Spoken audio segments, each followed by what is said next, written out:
ભલે ભૂખ્યા મરી જજો, ગુરુ પૂર્ણિમાના દિવસે આ 3 ઉપાય અવશ્ય કરજો. તો ગુરુ પૂનમના દિવસે તમને ભલે બીજું કંઈ ના કરો પણ આ 5 રૂપિયાની વસ્તુ અવશ્ય ખરીદી લેજો, જેથી આખા વર્ષ દરમિયાન તમારા ઘર પરિવારમાં સુખ સમૃદ્ધિ અને શાંતિ જળવાઈ રહે. મિત્રો, આ વર્ષે 2025માં 10 જુલાઈ ગુરુવારે અષાઢ સુદના રોજ ગુરુ પૂર્ણિમા ઉજવવામાં આવશે. તો ગુરુ પૂનમના દિવસે તમે સોનાના ઘરેણાં કે સોનાની વસ્તુઓ ખરીદી કરો કે ના કરો, પણ આ એક સૌથી સસ્તી વસ્તુ અવશ્ય ઘરે ખરીદીને લાવજો. તો વહાલા મિત્રો, ગુરુ પૂનમના દિવસે સુવર્ણ અને ચાંદીની ખરીદી કરીને ઘરે લાવવામાં આવે છે, પરંતુ આજના સમયમાં જોઈએ તો સોના ચાંદી ખૂબ જ મોંઘું થઈ ગયું છે, એટલે સામાન્ય વ્યક્તિઓ માટે ખરીદવું અશક્ય હોય છે. એટલા માટે સામાન્ય લોકોને કઈ શુભ વસ્તુની ખરીદી કરવી જોઈએ કે જેને સોના ચાંદીની ખરીદી કર્યા બરાબર ગણવામાં આવે છે, અને તે વસ્તુ આપણા ઘરમાં એટલી જ સુખ અને સમૃદ્ધિ લાવે છે, એટલું જ સોનું અને ચાંદી લાવે છે. અને આ વસ્તુઓ એવી છે જે બધા જ લોકો ખરીદીને લાવી શકે છે, અને બધા લોકોએ તેને અવશ્ય ખરીદીને લાવવું જોઈએ, કારણ કે ગુરુ પૂનમ હિન્દુ ધર્મમાં ધન, સંપત્તિ અને વૈભવ વધારનાર એક મહાપર્વ માનવામાં આવે છે. એવું માનવામાં આવે છે કે ગુરુ પૂનમના દિવસે કરવામાં આવતી પૂજા અર્ચના, જાપ, તપ, ઉપાય વગેરેથી મળતા પુણ્યનું ક્ષય ક્યારેય પણ થતું નથી. માન્યતા છે કે ગુરુ પૂનમના દિવસે ધનની દેવી માતા લક્ષ્મીની સાથે ભગવાન વિષ્ણુની પૂજા કરવાથી સાધકને અનંત ફળની પ્રાપ્તિ થાય છે, અને તેઓના ઘરમાં હંમેશને માટે સુખ, શાંતિ, સૌભાગ્યનો વાસ બની રહે છે. ગુરુ પૂનમના દિવસે સોના ચાંદીની વસ્તુઓની ખરીદવીને ખૂબ જ શુભ માનવામાં આવે છે. છતાં પણ અમુક એવી શુભ વસ્તુઓ પણ છે જેને ખરીદવા માટે સોના ચાંદીની જેમ શુભતા ફળે છે. તેમજ આ ગુરુ પૂનમના દિવસે અમુક ખાસ ઉપાય પણ 100% કરવા જોઈએ, અને સાથે બીજા અમુક એવા વર્જિત કાર્યો પણ છે જે આ દિવસે ભૂલથી પણ ના કરવા જોઈએ. તો મિત્રો, અમે આ વિડીયો દ્વારા એ બધી માહિતી તમને વિગત મુજબ વિડીયોમાં કહી સંભળાવશું. તો મિત્રો, આગળની શરૂઆત કરતાં પહેલાં કોમેન્ટ બોક્સમાં જય લક્ષ્મીમાં જરૂરથી લખજો, અને ચેનલ પર પહેલી વાર નવા આવ્યા હોય તો ચેનલને સબસ્ક્રાઈબ કરજો, અને આ વિડીયોને અધવચ્ચે ના છોડતા, નહીંતર તમારા ઘરમાં ક્યારેય સુખ સમૃદ્ધિ નહીં આવે. તો મિત્રો, હિન્દુ ધર્મમાં અષાઢ મહિનાનું વિશેષ મહત્વ છે. હિન્દુ કેલેન્ડર મુજબ ગુરુ પૂર્ણિમાના અષાઢ મહિનાના શુક્લ પક્ષની પૂનમના ગુરુ પૂર્ણિમા તિથિ તરીકે ઉજવવામાં આવે છે. આ પૂનમને વ્યસ્ત પૂર્ણિમા તરીકે પણ ઓળખવામાં આવે છે. કેમ? અષાઢ મહિનાની પૂનમના દિવસે મહર્ષિ વેદ વ્યાસનો જન્મ થયો હતો. એવું કહેવાય છે કે મહર્ષિ વેદ વ્યાસે 4 વેદ, 18 પુરાણ મનુષ્ય લોકને આપ્યા છે. તેઓ મહાભારતના રચયિતા છે.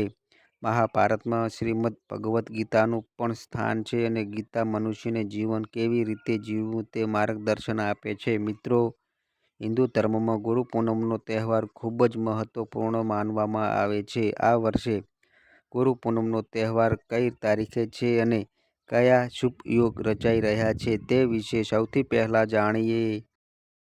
તો મિત્રો, તમને જણાવી દઈએ કે 10 જુલાઈ ગુરુવારે સવારે 1:36 ગુરુ પૂનમ શરૂ થશે, અને બીજે દિવસે શુક્રવારે એટલે કે 11 જુલાઈ 2025ના રોજ બપોરે 2:08 સમાપ્ત થશે. તો ઉદય તિથિ અનુસાર ગુરુ પૂર્ણિમાનો તહેવાર 10 જુલાઈના રોજ ઉજવવામાં આવશે. આ દિવસે પૂજાની સાથે ખરીદી કરવી ખૂબ જ શુભ ગણાશે. તેમજ આ વર્ષે અક્ષય તૃતીયાના અવસર પર ઇન્દ્ર યોગ, ભદ્ર યોગ, સ્વાસ્થ્ય સિદ્ધિ યોગ, બુધાત્ય યોગ અને વૈધુત્ય યોગ બની રહ્યા છે. આ શુભ યોગમાં પૂજા સાથે ખરીદી કરવાથી શુભ ફળ મળી શકે છે. ઇન્દ્ર યોગ સવારે 9:38 શરૂ થશે. આ સાથે શુભ ભદ્ર યોગ 5:31 સુધી બપોરે 1:55 સુધી રહેશે. આ સાથે વિદ્યુતીય યોગ સાંજે 9:38 સુધી થશે. તો વહાલા મિત્રો, આ ગુરુ પૂનમના દિવસે કયા કાર્યો ન કરવા જોઈએ તેના વિશે વિગતવાર માહિતી જાણી લઈએ.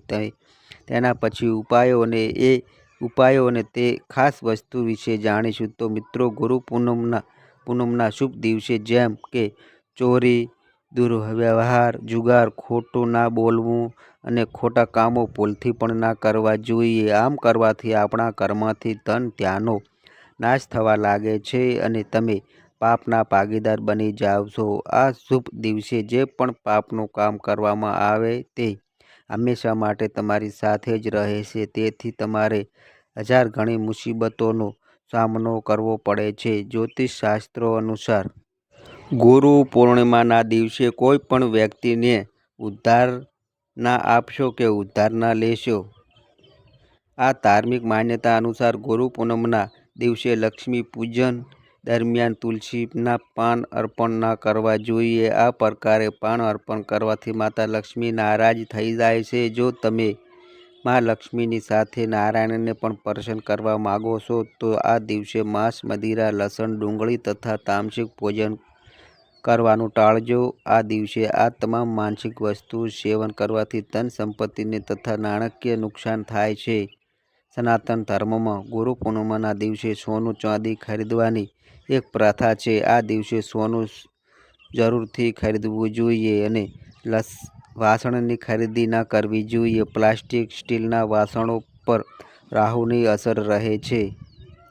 આ વસ્તુઓથી ખરીદી કરવાથી ઘરમાં દરિદ્રતા આવે છે. આ દિવસે પૂજા ઘર, તિજોરી, કિચન, બારી, બારણાની યોગ્ય રીતે સફાઈ જરૂરથી કરવી જોઈએ. માં લક્ષ્મી ગંદકીવાળી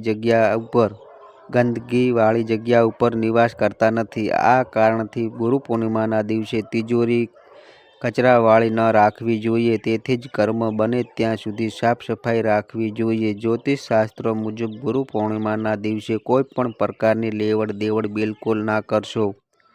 તેનાથી માં લક્ષ્મી આપણા ઘરથી જતા રહે છે. ગુરુ પૂર્ણિમાના દિવસે મહિલાઓ સુખ સમૃદ્ધિ માટે વ્રત રાખીને ભગવાન લક્ષ્મી નારાયણની વિધિ વિધાન સાથે પૂજા કરે છે. તેથી ભગવાન લક્ષ્મી નારાયણ ભક્તોની બધી જ મનોકામનાઓ પૂરી કરે છે. ગુરુ પૂર્ણિમાના દિવસે સ્નાન કર્યા વગર તુલસીના પાન ન તોડવા જોઈએ, કારણ કે તુલસીનો છોડ ભગવાન વિષ્ણુનો ઘણો પ્રિય છે. તેથી ગંદા હાથે તેને સ્પર્શ કરવાથી માતા લક્ષ્મી અને ભગવાન વિષ્ણુ નારાજ થઈ જાય છે. એટલા માટે ગુરુ પૂર્ણિમાના દિવસે તુલસીના છોડને ચોખ્ખા હાથ વડે જ સ્પર્શ કરવો જોઈએ. ઘર હોય, દુકાન હોય કે ઓફિસ, દરેક જગ્યાએ ઉત્તર કે પૂર્વ દિશામાં પૈસા રાખવાનો પ્રયાસ કરો. તમારા ઘરની તિજોરી કે કોઈ પણ કિંમતી બોક્સને પણ હંમેશા ઉત્તર અથવા પૂર્વ દિશામાં જ રાખવું જોઈએ.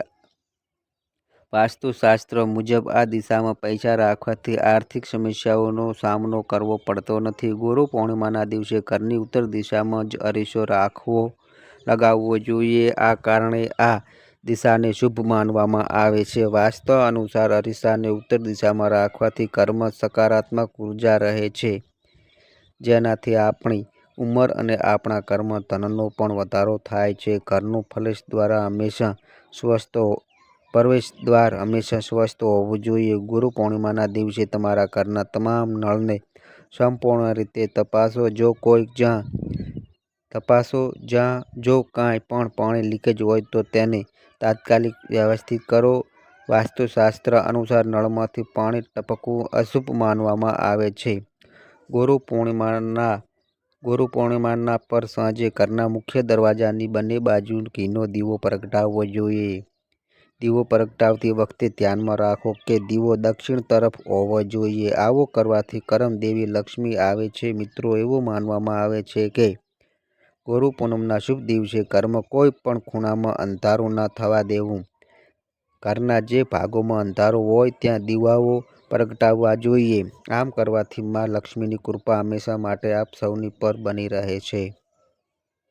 મિત્રો, ગુરુ પૂર્ણિમાના દિવસે ફક્ત અને ફક્ત સાત્વિક ભોજન જ સેવન કરવું જોઈએ. આમ કરવાથી માનસિક શાંતિ મળે છે. ગુરુ પૂર્ણિમાના દિવસે ધનની દેવી લક્ષ્મીની પૂજા કરવાની પરંપરા છે. મિત્રો, ગુરુ પૂર્ણિમાની તિથિને અશ્વિસાની શુભ સમય માનવામાં આવે છે. પંચાંગના દર્શન કર્યા વિના કોઈ પણ શુભ કાર્ય થઈ શકે છે, પરંતુ હવે અને જે આ 10 કાર્યો જણાવીએ છીએ તે કાર્યો તો કરવા જ જોઈએ. આ 2025ના વર્ષ દરમિયાન ગુરુ પૂર્ણિમાના 10 જુલાઈ અને ગુરુવારના રોજ ઉજવવામાં આવે છે. તેથી આ દિવસે સ્વાસ્થ્ય પરિણામ આવે છે અને આ શુભ કાર્ય કરવા માટે પંચાંગના પાના ઉથલવાની જરૂર હોતી નથી. જો કે ગુરુ પૂનમના દિવસે અનેક શુભ કાર્યો કરવામાં આવે છે, પરંતુ કેટલાક એવા કાર્યો છે જેને કરવાથી જીવનમાં માત્ર સુખ અને શાંતિ બની રહે છે. ગુરુ પૂનમના દિવસે આ શુભ કામ કરવાથી તમને ધનની પ્રાપ્તિ થશે અને બધું મંગળ રહેશે. ગુરુ પૂનમના દિવસે પિતૃઓના નામ પર દાન અને પ્રસાદ ધરાવવાનું અને આ દિવસે પિતૃઓના નામ પર શ્રદ્ધા રાખવાનું એક વિશેષ મહત્વ છે. તો તેનું એક વિશેષ મહત્વ તો છે જ, પણ તેની સાથે જ પિતૃઓના નામ પર દાન કરવાથી તમને અખંડ ફળ મળે છે અને પિતૃદોષથી પણ મુક્તિ મળી જાય છે. ગુરુ પૂર્ણિમાના દિવસે તમારે વિષ્ણુ સહસ્ત્રનામ અને પછી સૂક્તનો પાઠ અવશ્ય કરવો જોઈએ. આનાથી ધન અને પદની પ્રાપ્તિ થશે. તમારા જીવનમાં જે લોકો લાંબા સમયથી કોઈ રોગથી પીડાતા હોય તેઓએ ગુરુ પૂનમના દિવસે રામ રક્ષક શાસ્ત્રનો પાઠ કરવો જોઈએ. ગુરુ પૂનમના દિવસે ભગવાન વિષ્ણુ અને માતા લક્ષ્મીજીની પૂજા યોગ્ય રીતે કરવી જોઈએ અને ભગવાન વિષ્ણુની પૂજા કરવી જોઈએ અને માતા લક્ષ્મીને સફેદ અને ગુલાબી ફૂલ અર્પિત કરવા જોઈએ. દીવો પ્રગટાવો અને ભગવાન વિષ્ણુ અને દેવી લક્ષ્મીની પૂજા કરો.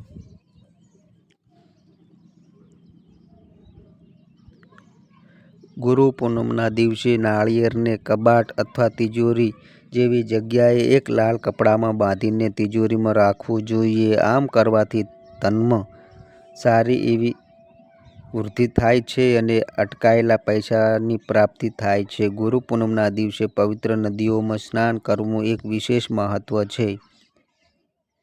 ગુરુ પૂનમના દિવસે તીર્થ સ્નાન કરવાથી મનુષ્યને દરેક ક્ષેત્રમાં સફળતા મળે છે અને આયુષ્ય પ્રાપ્ત થાય છે. મિત્રો, ગુરુ પૂનમના દિવસે શ્રી રામચરિતમાનસના જય અરણ્યકાંડનો જાપ, અક્ષયકાંડનો પાઠ કરવો ખૂબ જ શુભ માનવામાં આવે છે. વ્યક્તિને ભગવાન શ્રી રામના આશીર્વાદ તો મળે છે, તેની સાથે જ જીવનમાં આગળ વધવાનો માર્ગ પણ મોકળો થઈ જાય છે. ગુરુ પૂર્ણિમા પર તાંબા અથવા પિત્તળ જેવી સોના, ચાંદી અથવા ધાતુની બનેલી વાસણ ઘરમાં લાવવું જોઈએ અને તેને ચોખાથી ભરીને ઘરમાં એવી જગ્યાએ રાખવું જોઈએ જ્યાં ધન રાખવામાં આવે છે. તેનાથી ઘરમાં સુખ સમૃદ્ધિ આવે છે અને ઘરમાં ક્યારેય પૈસાની કમી નથી આવતી. ગુરુ પૂર્ણિમા પર તાંબા અથવા પિત્તળ જેવા સોના, ચાંદી અથવા ધાતુથી બનેલું વાસણ ઘરમાં લાવવું જોઈએ અને તેને ચોખાથી ભરીને ઘરમાં એવી જગ્યાએ રાખવું જોઈએ જ્યાં ધન રાખવામાં આવે છે. તેનાથી ઘરમાં સુખ સમૃદ્ધિ આવે છે અને ઘરમાં ક્યારેય પૈસાની કમી થતી નથી. મિત્રો, એક થાળીમાં કેસરનું સ્વાસ્તિક બનાવો અને એમાં મહાલક્ષ્મી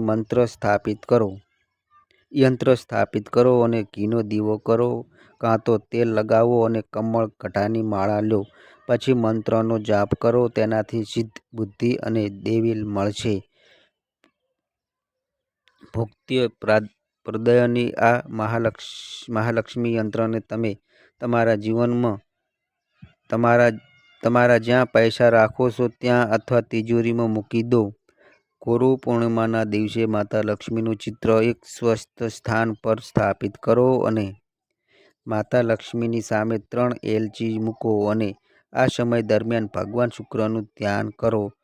ઉદરાદ્રોષ શુક્રાય નમઃ આ મંત્રનો 21 વખત જાપ કરો અને પછી તેને તુલસીના છોડમાં મૂકી દો. ગુરુ પૂર્ણિમાના દિવસે 108 માળા બનાવી માતા લક્ષ્મીને અર્પણ કરો. જ્યોતિષ શાસ્ત્ર મુજબ આ ઉપાયને કરવાથી માતા લક્ષ્મી ભક્તોની બધી જ ઈચ્છાઓ પૂરી કરે છે. ભક્તો, જો તમે આ ગુરુ પૂનમના શુભ દિવસે સોના ચાંદીની વસ્તુઓ ખરીદી નથી શકતા તો તમે આ વસ્તુઓને અવશ્ય ખરીદી કરી લેવું જોઈએ. આ વસ્તુઓને ખરીદીને લાવવી ખૂબ જ શુભ માનવામાં આવે છે. આ વસ્તુઓ સાથે જ તમે એક ખાસ વસ્તુ પણ જણાવીશ જે દરેક લોકોએ અવશ્ય ખરીદીને લાવવું જોઈએ. સનાતન પરંપરામાં તુલસીને વિષ્ણુ પ્રિય કહેવામાં આવ્યું છે. માન્યતા છે કે જે ઘરે તુલસીનો છોડ હોય છે તેઓના ઘરમાં દરેક પ્રકારના દોષ નષ્ટ થઈ જાય છે અને તેઓના પર લક્ષ્મી નારાયણની કૃપા તેમજ આશીર્વાદ વરસે છે. એવામાં સુખ અને સૌભાગ્યને મેળવવા માટે ગુરુ પૂનમના શુભ દિવસે પોતાના ઘરમાં તુલસીનો છોડ લઈને આવો. જો તમે ઈચ્છો છો તો તેની સાથે શમીનો છોડ પણ લઈને પોતાના ઘરમાં લગાવી શકો છો. ધાર્મિક શાસ્ત્રો અનુસાર ગુરુ પૂર્ણિમાના દિવસે કોડી ખરીદવી ખૂબ જ શુભ માનવામાં આવે છે, કેમ કે કોડી એ લક્ષ્મીજીનું પ્રતીક છે. લક્ષ્મીજીને અર્પણ કરવાની એક વસ્તુ છે અને મા લક્ષ્મીને તે અતિ પ્રિય છે. તેમાં પણ ધનની દેવી એવી માતા લક્ષ્મીની પૂજામાં ચડાવવામાં આવતી પીળી કોડીને ખૂબ જ શુભ માનવામાં આવે છે. માન્યતા છે કે જો કોઈ વ્યક્તિ માતા લક્ષ્મીની પ્રિય એવી પીળી કોડીને ગુરુ પૂનમના દિવસે પોતાના ઘરમાં ખરીદીને લાવે છે તો તેનાથી સોનાની જેમ શુભ ફળ પ્રાપ્ત થાય છે. મિત્રો, જ્યારે આપણે ધનતેરસની પૂજા કરીએ ત્યારે તેમાં પણ કોડી મૂકીએ છીએ. દિવાળીની પૂજા કરીએ ત્યારે તેમાં પણ આપણે કોડીનો ઉપયોગ કરીએ છીએ. જો આપણા ઘરમાં પહેલેથી જ કોડી હોય તો તેને મંદિરમાં રાખીને તેની પૂજા કરવી જોઈએ અને કોડી ઘરમાં ન હોય તો કોડીની ખરીદી આજના શુભ દિવસે કરી લેવું જોઈએ અને આજના આ દિવસે આપણા મંદિરમાં રાખીને તેની પૂજા કરવાની. ત્યારબાદ એક લાલ કપડામાં વીંટીને તેને તિજોરીમાં રાખી દેવાની છે. આમ કરવાથી આપ સૌની બધી જ આર્થિક સમસ્યાઓ હશે તે ટૂંક જ સમયમાં ગાયબ થશે અને તમારા ઘરમાં લક્ષ્મીનો વાસ અવશ્ય થશે. સનાતન પરંપરામાં શ્રી યંત્રને માતા લક્ષ્મીનું પ્રતીક માનવામાં આવે છે. માન્યતા છે કે જે ઘરમાં વિધિ વિધાનથી સ્થાપિત શ્રી યંત્રની પૂજા થાય છે તેના ઘરમાં ભંડાર હંમેશા ભરેલો જ રહે છે. જો તમારા પૂજા ઘરમાં શ્રી યંત્ર નથી તો તમને આ વર્ષે શુભ અને લાભની પ્રાપ્તિ માટે પોતાના ઘરમાં શ્રી યંત્રને જરૂર બજારમાંથી ખરીદીને લાવીને રાખવું જોઈએ. તેનાથી પણ આપણા ઘરમાં લક્ષ્મીજીની કૃપા બને છે. જી હા, તમારા ઘરમાં પહેલેથી જ શ્રી યંત્ર હોય તો બીજું યંત્ર ખરીદીને લાવવાની કોઈ જરૂર નથી. આ દિવસે શ્રી યંત્રને પૂજા સ્થાનમાં રાખીને તેનું પૂજન કરવું જોઈએ. શ્રી શાસ્ત્રોનો પાઠ કરવો જોઈએ. આવું કરવાથી મા લક્ષ્મી આપણા પર કૃપા બની રહે છે અને ધન સંબંધિત સમસ્યાઓમાંથી છુટકારો મળે છે. મિત્રો, એવી માન્યતા છે કે ગુરુ પૂનમના દિવસે જો આપણે સોનું ગત ખરીદી ન શકીએ કે ઉપર જણાવેલી વસ્તુઓ ન ખરીદી શકીએ અથવા તો તે દિવસે ખરીદી કરવામાં આવેલ જવને ભગવાન વિષ્ણુના ચરણોમાં અર્પણ કરવામાં આવે છે. લોકો આજના દિવસે વિષ્ણુ સહસ્ત્રનામનો પાઠ કરતા જાય અને એક પાઠ પૂર્ણ થાય એટલે ભગવાનને એક કરીને જવ અર્પણ કરવા અને એટલો સમય ન હોય તો વિષ્ણુ ભગવાનના 108 નામનો વાસ્તુઓ પહેલેથી જ આપણા ઘરમાં હોય તો આજના દિવસે જવની ખરીદી કરવામાં આવે છે, કેમ કે સનાતન પરંપરામાં કરવામાં આવતા પૂજાપાઠમાં જવનું ખૂબ જ મહત્વ છે. તો તમે કરિયાણાની દુકાનમાંથી તમારી ઈચ્છા મુજબ જવની ખરીદી કરી શકો છો. તેને સોના સમાન ગણવામાં આવે છે. અફાટ પણ આ તરીકે કરવામાં આવે છે અને આ રીતે 108 જાપ ભગવાનને અર્પણ કરવામાં આવે છે અને પૂજા સમાપ્ત થઈ ગયા પછી તે જવ ખૂબ જ પવિત્ર બની જાય છે. તેથી તેને લાલ કપડામાં વીંટીને તમારી તિજોરીમાં રાખવાથી લક્ષ્મીજીનો વાસ આપણા કર્મ કાયમ માટે રહે છે. ત્યાર પછી જ્યારે પણ આપણે લક્ષ્મી પૂજન કરીએ છીએ કે વિષ્ણુ ભગવાનની પૂજા કરીએ છીએ ત્યારે તે ભગવાનને અર્પણ કરી શકાય છે. ગુરુ પૂનમના દિવસે ઉજવના આ ઉપાયથી આખું વર્ષ માતા લક્ષ્મીના આશીર્વાદ અને કૃપા આપણા પર રહે છે. મિત્રો, ગુરુ પૂનમના દિવસે જો તમારાથી સોનાની ખરીદી ન કરી શકાય તો ચાંદીની વસ્તુની અથવા સિક્કાની ખરીદી કરી શકાય. સોના જેમ ચાંદી પણ પવિત્ર માનવામાં આવે છે. તમે ગુરુ પૂર્ણિમાના દિવસે ચાંદીનો સિક્કો કે અન્ય કોઈ ચીજ વસ્તુ ખરીદી શકો છો. મિત્રો, જ્યારે વિષ્ણુ ભગવાનની પૂજા હોય કે બીજા કોઈ દેવી દેવતાઓની પૂજા હોય તે સમયે આપણે દક્ષિણાવર્તી શંખનો ઉપયોગ કરીએ છીએ. તેમાં ગંગાજળ ભરીએ છીએ અને પૂજા અર્ચના અને આરતી પૂર્ણ થઈ જાય ત્યાર પછી તેમાં ભરેલું જળ આપણે આખા ઘરમાં છાંટીએ છીએ. આમ કરવાથી આપણા ઘરની બધી નકારાત્મક ઉર્જાઓ દૂર થઈ જાય છે. તેમજ દેવી દેવતાઓનું આપણા ઘરમાં આગમન થવા લાગે છે. મિત્રો, દક્ષિણાવર્તી શંખને પણ ખૂબ જ શુભ માનવામાં આવ્યો છે. તેમજ શંખને માતા લક્ષ્મીના ભાઈના રૂપમાં માનવામાં આવે છે.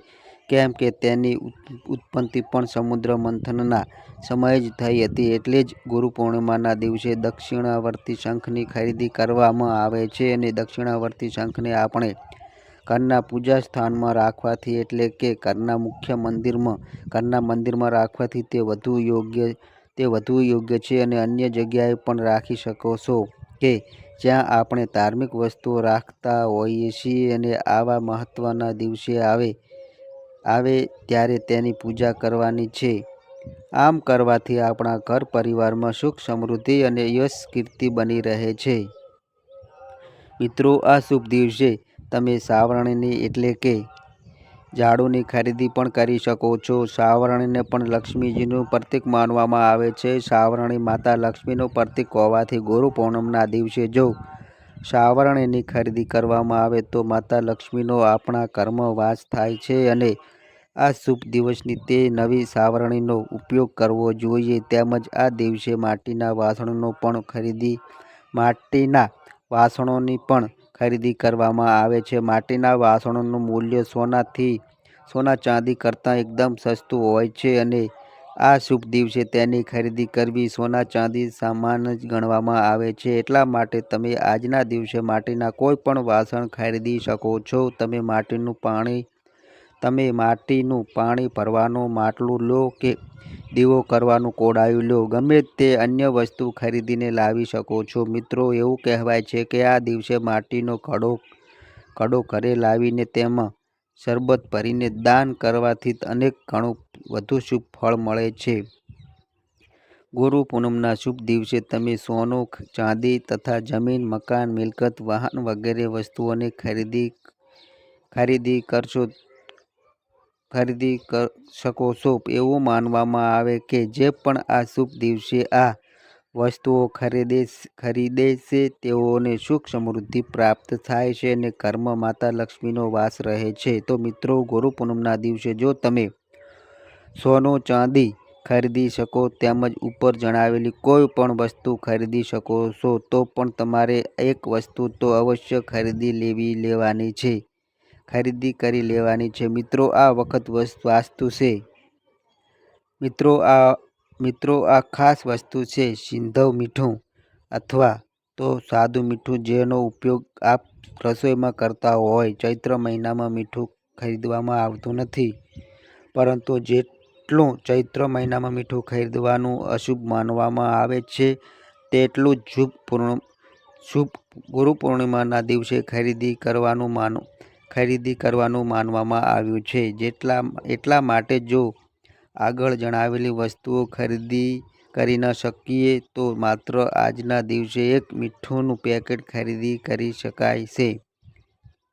તેનાથી આપણા ઘરની સુખ સમૃદ્ધિ ઝડપથી વધારો થાય છે અને તણાવ દૂર થાય છે. આથી જો આપણે બીજી કોઈ વસ્તુ ખરીદી ના શકીએ તો આ મીઠાની ખરીદી અવશ્ય કરવું જોઈએ.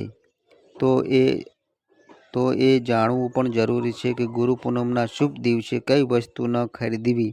તો મિત્રો, અક્ષય તૃતીયાનો વસ્તુઓ ન ખરીદવી જોઈએ, જેમ કે ખંજર, કટાર, ચાકુ વગેરે. એવું માનવામાં આવે છે કે આ વસ્તુઓથી આપણા ઘરની અંદર તણાવ, ઝઘડા, બોલચાલ અને વિખવાદ થાય છે. આવી વસ્તુઓ ઘરે લાવવાથી શાંતિ વિખેરાઈ જાય છે અને મન અશાંત બની જાય છે. તેથી આ વસ્તુઓને શુભ દિવસે લાવવાનું નિવેદન માનવામાં આવે છે. મિત્રો, ગુરુ પૂનમનો દિવસ એક પવિત્ર અને શુભ દિવસ છે, જ્યારે કાળા રંગને તામસિક ઉર્જાનું પ્રતીક માનવામાં આવે છે. તેથી આ દિવસે કાળા રંગની વસ્તુઓ ન ખરીદવી જોઈએ, જેમ કે કાળા કપડાં, કાળા શૂઝ, કાળા રંગનું વાહન, બેગ, ફર્નિચર, ઇલેક્ટ્રોનિક સામાન અથવા કાળા વાસણો ન ખરીદવા જોઈએ. તેનાથી ઘરમાં નકારાત્મક ઉર્જાનો વધારો થઈ શકે છે અને દેવી લક્ષ્મીની કૃપામાં અવરોધ આવી શકે છે. મિત્રો, ઘરમાં કાંટાવાળા છોડ પણ ન લાવવા જોઈએ. તેના બદલે તુલસી, મની પ્લાન્ટ, આમળા જેવી શુભ છોડ ખરીદીને લાવવી જોઈએ. મિત્રો, ગુરુ પૂનમના શુભ દિવસે વસ્તુઓની ખરીદી ઉપરાંત તમે કોઈપણ જાતનું શુભ કામ પણ કરી શકો છો. નવા બનાવેલા ઘરમાં પ્રવેશ કરવો, વિવાહની સગાઈ કરવાની હોય, મુંડન કરાવવાનું જોઈએ. તેના બદલે તુલસી, મની પ્લાન્ટ, આમળા જેવા શુભ છોડ ખરીદીને લાવી શકો છો. મિત્રો, ગુરુ પૂનમના શુભ દિવસે વસ્તુઓની ખરીદી ઉપરાંત તમે કોઈપણ જાતનું શુભ કામ પણ કરી શકો છો. નવા બનાવેલા ઘરમાં પ્રવેશ કરવો, વિવાહની સગાઈ કરવી હોય, મુંડન કરાવવું હોય, જનોઈ ધારણ કરવાનું હોય તેમજ હેરાફેરીના વાહનોની ખરીદી કરવાની હોય તો આ બધા જ કાર્યો આ શુભ દિવસે વિચાર્યા વગર બેફિકર કરી શકો છો. તો વહાલા મિત્રો, તમને આ વિડીયોમાં માધ્યમ દ્વારા બતાવવામાં આવેલી માહિતી જો યોગ્ય લાગી હોય તો આ વિડીયોને લાઈક, કોમેન્ટ કરી ચેનલ પર પહેલીવાર આવ્યા હોય તો ચેનલને સબસ્ક્રાઈબ કરી લેજો. તો બસ મિત્રો, આજે આટલું. ફરી મળીએ એક નવા વિડીયો સાથે. ત્યાં સુધી બધાય મિત્રોને હર હર મહાદેવ.